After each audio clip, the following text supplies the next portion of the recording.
The first-class cabin was supposed to be a sanctuary above the clouds, a place of velvet seats, champagne flutes, and soft whispers.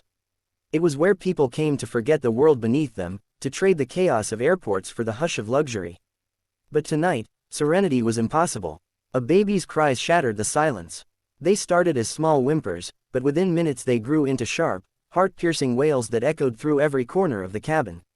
The sound climbed higher and higher, relentless, wrapping itself around passengers who had expected nothing but peace. A man tugged off his silk sleeping mask with a groan. A woman snapped her magazine shut, glaring toward the source.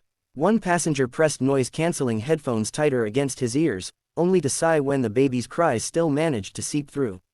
Flight attendants hurried down the aisle, their faces polite but their movements hurried. And there, in seat 2A, sat the man everyone recognized yet pretended not to stare at.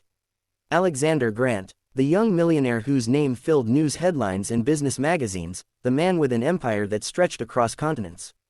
He had been called ruthless in the boardroom, brilliant in strategy, and untouchable in wealth. But at that moment, none of it mattered. His hair, normally sleek and styled, was slightly disheveled. His crisp shirt bore the wrinkles of stress. And in his arms was his greatest challenge yet, not an international merger, not a billion-dollar deal, but his daughter, red-faced and wailing with a force that shook him to his core. "Please, sweetheart, shush," Alexander whispered, rocking her gently. His voice cracked with exhaustion. He had tried everything, her bottle, her blanket, even walking the narrow aisle with her in his arms, but nothing soothed her. She only cried harder, her tiny fists flailing, her lungs stronger than he ever imagined they could be. Around him, patience wore thin. "This is unbearable," muttered a businessman, loud enough for others to hear. "Some of us paid for peace," complained another passenger, folding her arms. Alexander's jaw tightened, but he said nothing. For the first time in years, he felt utterly powerless. His fortune could buy estates, yachts, and private jets, but it could not silence his daughter's cries. And the glares of strangers, once insignificant to him, now pressed against his chest like weights.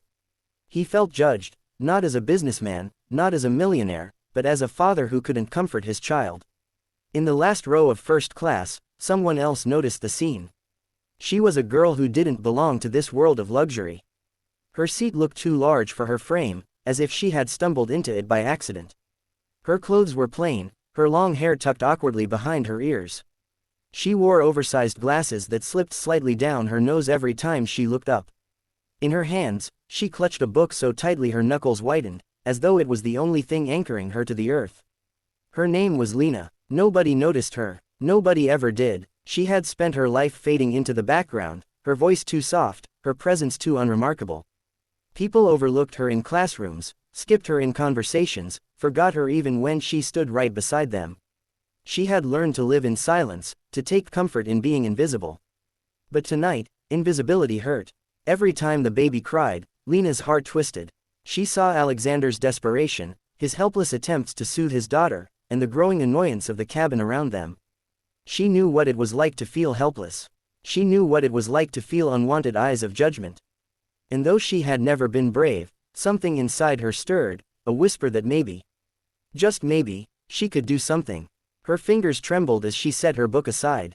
Her chest tightened as she stood, her knees weak with fear. The aisle stretched before her like a stage, every pair of eyes turning as she stepped into it. She wanted to sit back down, to shrink into her seat and disappear. But her feet kept moving, one step at a time, until she reached the man whose wealth made headlines and whose baby now clung to his shirt. Alexander blinked in surprise, caught off guard by the shy figure before him. Passengers leaned closer, whispering, curious. A girl like her did not belong in his world, and yet here she stood, looking at him with trembling resolve. Her voice shook when she spoke, but it carried just enough strength to be heard over the baby's cries. May I try?" she asked softly, her eyes flicking to the restless child. The cabin froze. Some passengers frowned, others exchanged skeptical glances. A few even scoffed under their breath. But Alexander only stared at her, his mind torn. Hand his daughter to a stranger. A girl he didn't know, whose name he didn't even ask. Every instinct screamed no, and yet, there was something in her eyes. Not pity, not irritation, but something deeper, gentleness. Sincerity. A quiet strength he had not expected from such a timid figure. Slowly, Hesitantly, he nodded. The girl's hands trembled as he placed the baby into her arms. For a moment, the cries continued, shrill and sharp. But then Lena began to hum. It was not a song of power or performance. It was a lullaby, so soft and delicate it seemed to melt into the air. Her voice was fragile, trembling at first, but as she continued, it grew steadier, warmer. It was a voice that wrapped around the baby like a blanket, carrying comfort that no riches could buy. The child's sobs slowed, her tiny fists unclenched. She blinked up at Lena with wide, teary eyes, as if recognizing something familiar in the sound. And then, as the lullaby flowed on, the baby's cries faded into hiccups, then into silence. She nestled against Lena's chest, her breathing evening out, her body relaxing at last. The cabin held its breath. The businessman lowered his phone. The woman in pearls, who had scoffed earlier, clasped her hands to her mouth. Even the flight attendants paused mid-stride, their eyes wide with disbelief. What left everyone speechless was not just that the baby had stopped crying.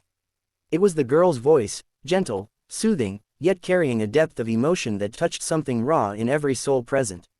It was as though she wasn't only singing to the child, but to the weary hearts of everyone listening. Her lullaby carried with it years of silence, of being unseen, of pouring love into a world that had never noticed her. And now, finally, someone was listening. When the final note lingered and faded, the silence that followed was not of irritation, but awe. Passengers who moments ago muttered in frustration now sat still, almost reverent. Alexander, whose life had been filled with power and prestige, looked at the shy girl before him with something he had not felt in a long time, humility. For in that moment, above the clouds, it was not the millionaire who had power, nor the passengers who had privilege. It was the shy, unseen girl who held the room, with nothing more than the quiet gift of her voice.